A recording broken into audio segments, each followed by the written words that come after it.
Indirect talks between Israeli and Palestinian negotiators aimed at finding a long-term solution to the conflict in Gaza have begun in Cairo, according to Egyptian state media.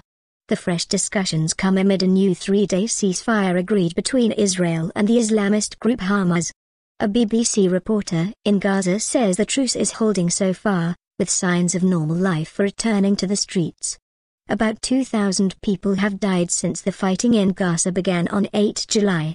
Those killed include more than 1,900 Palestinians, mostly civilians, according to the UN.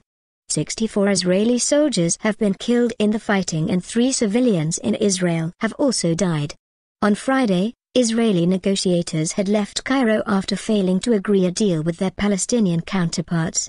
But the Israeli delegation arrived back in Egypt's capital on Monday, after agreeing to resume talks as long as the 72-hour ceasefire, which began at midnight, 2100 hours GMT Sunday, held.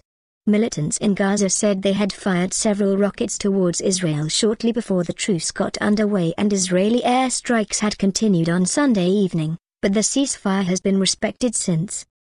The Israeli government spokesman, Mark Rajef, said the Israeli military would be ready to act to protect our people if Hamas violated the agreement. Hamas spokesman Sami Abu Zuhri said its representatives would be involved in the Cairo talks, but warned that it was the last chance to find a long-term solution to the conflict. Correspondents say Israel will continue to demand the demilitarization of Gaza, while Hamas will resume its calls for Israel's blockade of the Palestinian territory to be lifted. Israel has previously said that the lifting of blockades would only be dealt with in future talks on a permanent peace deal. In an interview on Monday, Israeli Strategic Affairs Minister Yuval Stanitz said that disarming militants in Gaza was crucial to chances of a long-term truce.